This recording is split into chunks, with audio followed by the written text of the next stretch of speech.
All right, so we're joined all the way from New York City by the black female engineer herself. Over 200,000 social media followers, Naya Beret. We thank you so much for joining us today. This is our entrepreneurship class here at Velma Jackson High School. I've got a room full here with me, and we're recording this for all of our friends in Madison County schools, Madison Central High School, Ridgeland High School, Germantown High School, the Academic Option Center, and our YouTube channel, which isn't quite as big as yours, but we're still putting you on there as well. So thank you so much for taking some time for us today. Absolutely. Thank you for having me. All right. Now, obviously, we want to talk about all your great content, and the business side of it because it is so cool. And like I said before we were recording, we got to watch some of it, and we were very entertained. But before you were doing this, you had a completely different trajectory in life. You were born in Zimbabwe, and you went to the University of Colorado, and your degree has nothing to do with what you're doing now. So, just give us a little background of being a first generation American and then going to the University of Colorado out in Boulder, and how getting that degree kind of changed your career trajectory. Yeah, okay, I'll try to make it as concise as possible. So, yes, I was born in Harare, Zimbabwe, and at the age of 4, my family and I moved to New York for a little bit, but moved over to Denver, Colorado by the time I was middle school age, which was so just difficult for me. I have been used to being surrounded by so many different types of people from different backgrounds. And now I was in Denver and people were shocked that the palm of my hand is white. Like that was the experience that I had. And when now I was looking at colleges to go to, I very badly wanted to go to one where I could get that experience back of being surrounded by so many different people. But finances wise, the best thing for me was go to an in-state school, and I was working for the time, but my time at the University of Colorado ended up being so phenomenal. I was in the business school, I was studying accounting and finance, and within that business specifically, there was a phenomenal program that allowed for just the access to other people of color in the business school. So it made for a really great time. And I was set to graduate in 2020, in May of 2020. And so March rolls around and the world needs jobs. And I don't know, it's crazy that it was 5 years ago now, but if you can think Yeah. back what you were doing, my social circles were getting fit and learning to make bread and all of that. And so I was like, you know what? Let me learn to code and just see where that takes me. Out of just in finance, learning to code was becoming a really hot thing, made you a really desirable hire. So I was like, okay, let me do that. But I just fell in love with it so much to do it further. Absolutely, and obviously, you talk a lot about this. How you've worked out in California. You're now in New York. You've done some really cool things in tech. But the coolest thing about being an entrepreneur is that you have become what is known as the content creator. We have so many young people that say, "Well, when I get out of high school, I'm just going to be a YouTuber. I'm just going to be a content creator." And I'm like, "Yeah, it's a little bit harder than you might realize." But there are so many things that go into it as far as a business mind, not only making content that's relevant, but making content that is true, making content that is clear, making content that is entertaining. So you put all of that together and you talk about what you love, which is your field of tech, but you also are very engaging. And like we said, you've reached now over 200,000 followers worldwide, which is incredible in itself, and 112,000 of those are just on TikTok. So, just talk about what goes into content creating because it's not just let me turn on a camera and talk. Yeah, so I need to preface this by saying I never had the pursuit of being a content creator itself. For me, when I started learning to code and got a job in this space just 6 months afterwards, it was a necessity for me to tell y'all to go online and say, hey, this is what I did, because I feel like so many people think that you need a college degree in computer science, that you need all of these accolades. And I just want to share with you how I did it without those things and how you can do it too. And so I want to just start off by saying the reason I went online was simply to inform and help get more women and people of color into the field.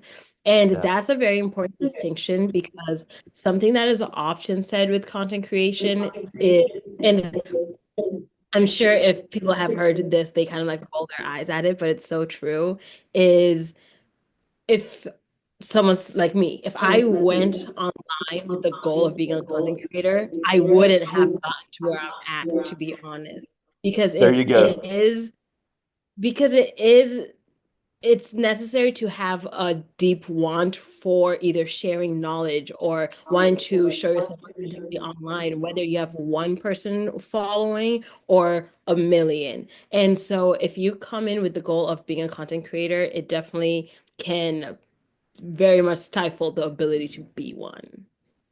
Yeah, and something that you do so well, and like I said, while some of them were at lunch, we were watching some of your clips to kind of get familiar with you, and we all agreed that look, I'm not a tech person. I think it's cool, and I like learning about it, but I'm not an expert. But I was able to understand clearly what you were talking about, and also we were laughing a little bit. It was funny, so you had a good mix of reaching your audience, and even though your content does gear toward younger minority women, anybody could watch this and learn something because that way you get more engagement, you're reaching more people, and because you're able to speak so well, which is what so many entrepreneurs, so many people in business just fail to do. Because my 95-year-old grandmother could watch your video and she would understand a lot of what you're talking about because you speak clearly, you speak concisely, and you're confident. So, how important is that when it comes to not only content creation, but business in itself? It is so important because so I studied business as I shared, and now I'm on the in the space of being a startup founder itself. So it's this weird kind of like full circle wrap around thing happening. But it's so important because when it comes to content, it's about reaching people where they're at, right? It's so difficult, especially in my space in tech, to try to engage people with really verbose language and just long names and acronyms and things like that. We want to meet people where they're at. And the way you do that is by saying things as simply as possible. But honestly, this goes back to me being authentically myself in content, because with me not having the computer science traditional background, all I knew and all I could learn was based off of things just being easy to digest, you know? Like with my finance background, I was like, okay, what the hell is like a REST API? And I need to understand it to do my job, but I am seeing all these books and all these texts explaining things that don't make sense to me. And so I needed things that were digestible to me, and then I relay that information onto other people. So to be honest, it really does go back to being authentically yourself. I'm not trying to sound smarter. I'm not trying to like be this person who like, oh, like she must be da da da because she's a like no, like I am simply who I am, and I'm going to talk the way I talk to my best friends and whoever I can get to chat about these topics. Yeah, and something you do such a great job of, and this is something I was mentioning before you came on, is you talk about on your channel about ways to stand out, especially if you're a young black woman, because you talk about even things like your resume, but even creating products that stand out. Because there was one I got kind of tickled at it, and it was um and it was you talked about it was a clip where you had music playing and you said, I see somebody's portfolio and it's a game, a map app, and a dice game. And you know, we have a lot of kids that are interested in tech and they just want to make a game because they like playing games, which is I like playing games too. But you're they're saying like, look, if you want to make money, if you want to be successful, this is what you have to create for your audience. And you do the same thing about if you want to search for a job. And it's the same thing for a business owner. You have to show that you're different. You can't just be the same as everybody else. No, exactly. And what's so funny is when I do share content like that, I do get a lot of backlash. I don't know if y'all have gone through my comments, especially with videos like that. It definitely gets controversial, which is shocking to me because I think I'm just sharing something that's like easy for people to like agree with. That's another thing about content you need to be wary of. But yeah, my whole thing is, okay, we're trying to come into this space, into tech, from a place of an untraditional background. And so, if we're trying to do that, we need to be untraditional in the methods that we use to acquire that goal. And so, when it comes to whether it's business or building a startup or tech, it's really important to really think outside the box and not only think outside the box, but also think about what is actually useful for this person. So, for example, if we translate this conversation from tech to corporate, something I did last summer was joined the corporate job market because everyone was talking about how awful it was right now. So I wanted to see what does it take to get a job in this economy right now. And so one of the things I started doing was inside my applications, I started adding a pitch deck about myself and how I plan to add value to that specific company. And I made the theme of the pitch deck the company's themes. And I really did research on the things that company is focusing on to align myself well, right? And saying something like this online, people obviously definitely would be like, oh, that's too much work and it shouldn't take all that. And that might be true, but the whole point is we're trying to show our value despite us not having like a traditional background. I don't have this as this, but look how much value I can still provide you. Yeah, and it's interesting because that's what I always talk about. It's always the word, the term I use is perceived value. And you talk about something in your in another video about adding things to apps. You know, if you're developing an app or if you have an online boutique, being able to add things that somebody else doesn't have not only gives you a competitive advantage, it allows you to maybe charge more. It allows people are going to pay more for convenience. So I think one of them was about how to add chat to your app. So even if it's a B2B app, you can still add a chat feature where customers can talk easier to each other. People are going to pay more for that. So finding ways to stand out not only as a candidate but also as a developer. Exactly. And to bring it now also back to entrepreneurship as a whole, people want people who are fast movers. We want people and businesses who can look at what's trending in the markets, what's trending with consumer habits, and act quickly on those habits. So, same with tech. There's ChatGPT and AI booming like crazy. Are you the type of engineer who can take what's going on and learn the skills necessary to apply that new trend into our products? It really is all about being a fast mover, especially in this economy right now. Yeah. Now, obviously, like we talked about, so many teenagers, like I mentioned, just said, "Oh, when I get out of high school, I'm just going to be a content creator." But I don't think they realize that even though you do put out great content and put out several videos a day, which I think is impressive in itself, you're not getting it on the first try every time. You've got to get the right camera angle. You've got to make sure there's nothing going on in the background that could be distracting. You got to have the lighting right. You got to have some sort of script because even though you know what you're talking about, you've got to have some idea, or you're stopping and pausing a lot. So for those people that think that content creator is not even a real job, it's so easy, I could do it. How much planning and time actually goes into it? Because I think that's something a lot of people don't realize. Yeah, that's a good question. Ah, damn. A lot of time. So first, I want to start off by saying we need to pick the platform, right? I always recommend starting with one platform and going all in on that for at least 6 months. And so when I started, that was YouTube. I was producing 3 YouTube videos every single week for about a year. And that I oof, 50 hours a week, 40 hours a week, I want to say, especially now, because when it comes to the planning, that takes about 4 hours of scripting and analyzing and research. And then the filming itself takes about 3 hours when we look at the entire setup and then the filming and then editing itself. Oh my goodness. I think the stat is like and it takes like 2 hours for like each minute of the video that you're editing. And so it ends up being a lot of time. And I love that I started with YouTube because it is a longer platform and learning YouTube can really set you up for success long term. But then moving over to TikTok, what's really great is TikTok values authenticity and you just walking down the street and talking. That being said, it may look like someone just picked up their phone and started walking down the street when even that is orchestrated. And so TikTok, I would say, is a lot less time. Give it about 5 to 7 hours, depending on the type of content you're doing. For example, a vlog will take like 20 hours, where me showing up doing a trend will take less.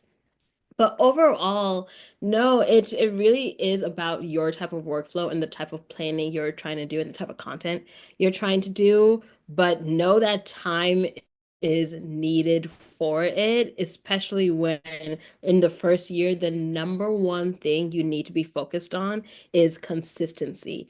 I think it's Mr. Beast who said this. That was like release 100 videos just back to back to back to back and don't change anything after those 100 videos. Go through and see what trends you can pull out and produce 100 more. So thinking about YouTube, 100 videos, your favorite creator posts one time a week, that's 2 years of planning, testing, researching before you can ever really claim any type of success. And that's how it was for me. I didn't start really taking income from this until around year 3. So it really is, you need to be doing this without any accolades and anyone, trying to throw money at you and still loving the journey because year 3 to 5, that's how long you can expect it taking, at least. Wow, that's incredible. And and something you do on some of yours, which the ones you've had in the last couple of weeks, is you're showing content and you voice over it. So that takes time as well, which I've heard some people say that's easier. We have another friend of this class that her and her husband do travel videos, and they document their day and then they talk. She voices over it, and she goes, "Well, for me, that's quicker, but that wouldn't necessarily work for everybody." Yeah, because it's all about the type of life you want to have, right? The thing about being a content creator is, and the way people see it is like, this is who you are. Like, you are a person who, you're an influencer, you document your life, you bring the camera everywhere. But that's not always how a person likes to live. And to be completely honest, that's not how I like to live. Something that people, friends, relationships, etc., have said to me is, wow, I didn't expect you to be so present given your social media like following. I would have thought you'd be on your phone all the time, da, da, da.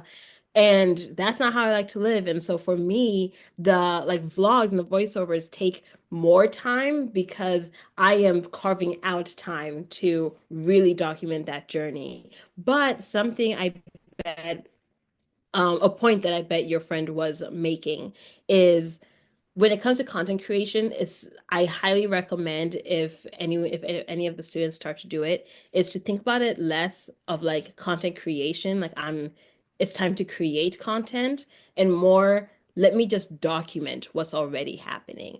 That type of switch from creating to documenting can also make content creation less daunting and more like, oh, okay, let me just walk people through what my day is like. And that can help if anyone wants to do it but is scared or anxious about it, that can help get through that lead.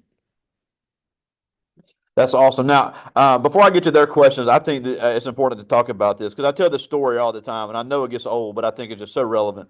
I'm a big fan of Jasmine Sullivan, but she has the song where she says, "I'm just going to move to Atlanta, start a business, and be rich." And it doesn't work like that. And yes, you are in the big city. You're living in New York. You've lived in Los Angeles. You've lived in the big cities, and you're living that life where you're around a lot of important people. You're starting to create income based off something you love. Two things you love: the tech aspect and the content creation aspect. But it is not a magic trick. It's not something you can just flip the switch and say it's starting to happen. A lot of work has to go into it. A lot of planning has to go into it, and it takes.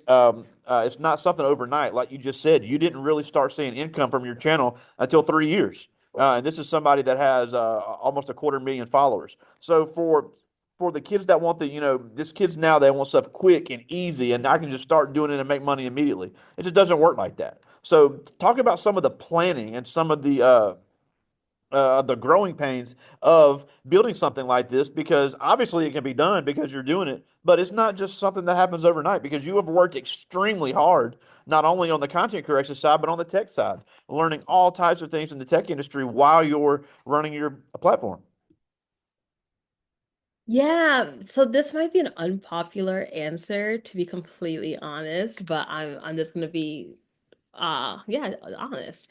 So the growing pains didn't really start until that year three mark because again, I was never in the headspace of, oh, I'm trying to become a content creator. It was always about I need to inform people because I'm trying to make tech and business more accessible. So as long as I showed up and talked to a camera and then posted it, then I did my job for that day because I'm doing what I can to spread the word.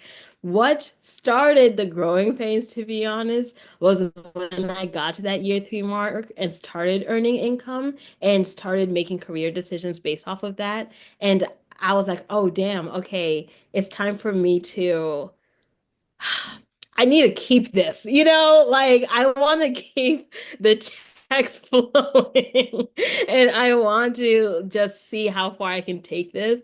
And so that's really where the growing pain started because my focus switched. My focus was no longer just informing people. It was also informing people in a way that still allows my content to grow, hitting certain content benchmarks, hitting certain follower counts because I wanted to continue making an income from this. And so it definitely required, and there's honestly, if you look at my content carefully, there's like a year span where my content did not do well because I was just my focus switched, like I said. But this year and the year before really just realigned with the main mission of I'm doing this because I want to see more people in this space and encourage people. So once I did that, everything started working well again. And that's when I reached my 100K plus followers, 200K plus followers. So I will say, make sure you know your vision, you know the goal, and it can't be simply to be like a famous content creator.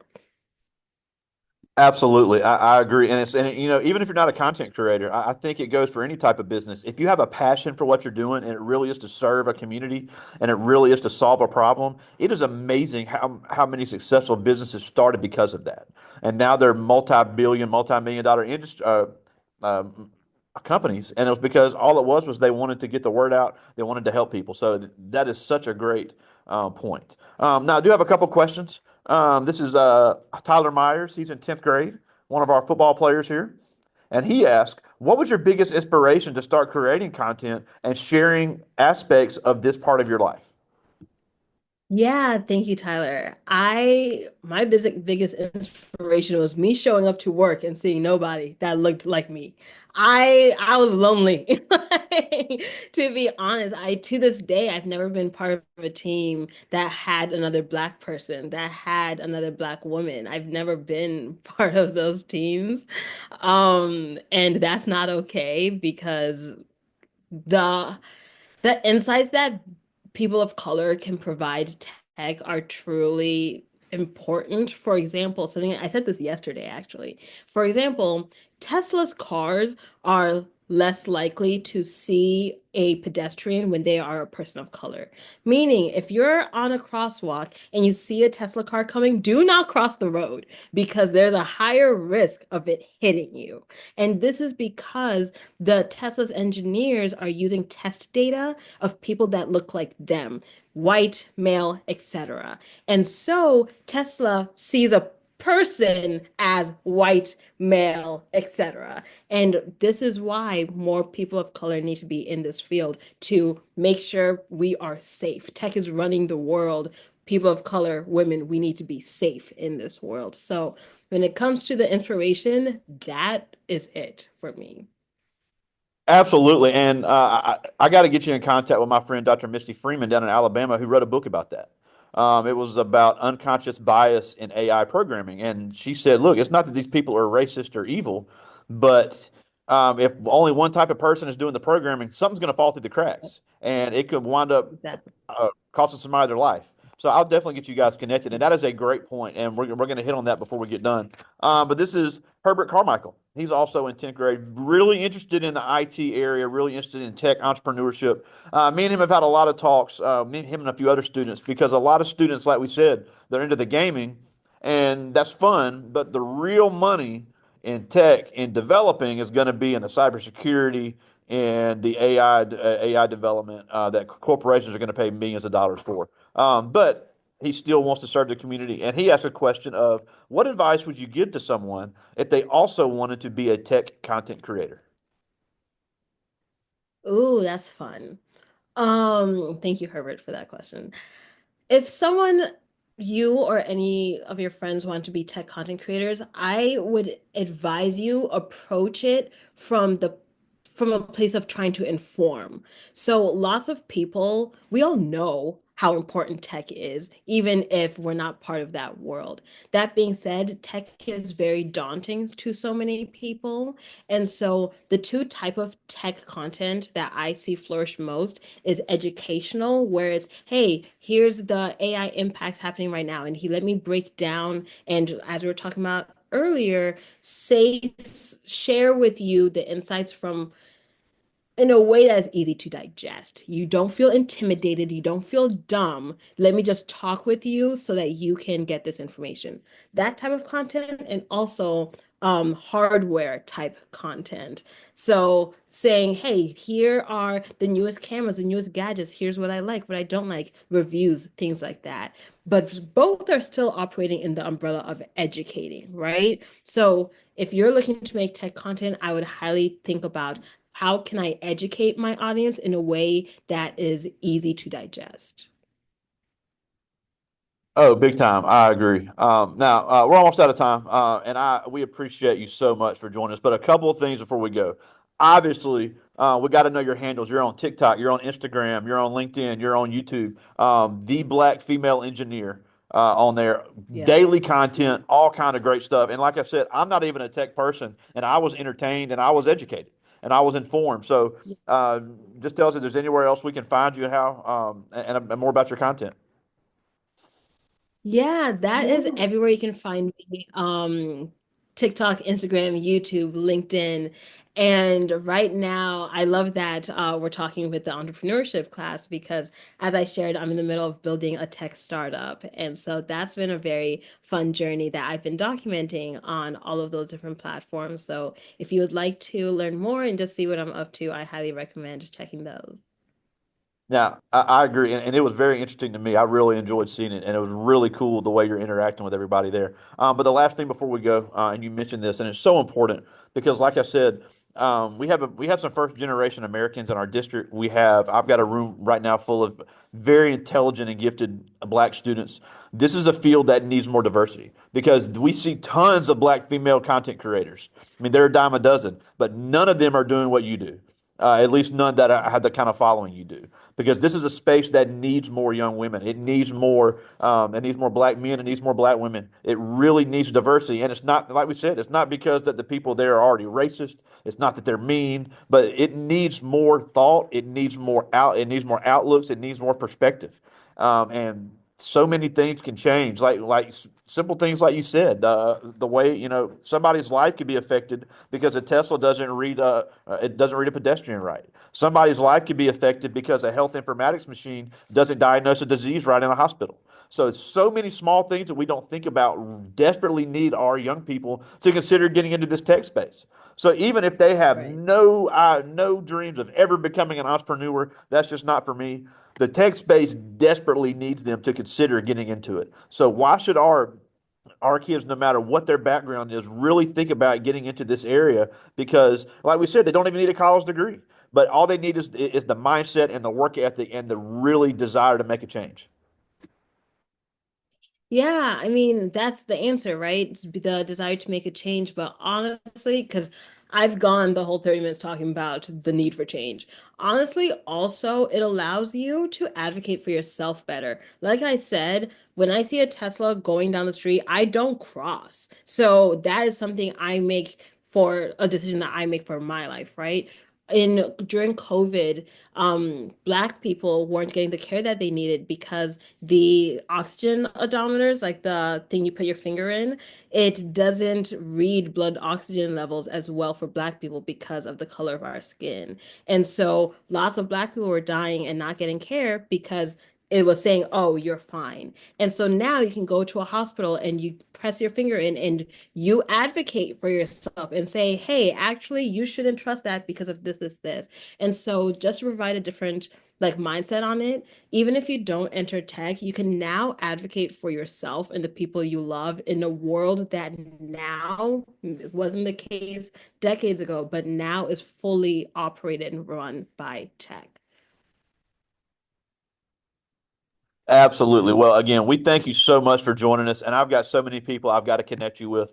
So be looking for a DM for me. But I appreciate you fitting this in your schedule. So much cool content. The black female engineer herself. Over 200,000 followers on all platforms. We thank you so much for joining us today. Naya Beret, all the way from New York City. Thanks, you guys. Have a great rest of your day. All right. Thanks, buddy.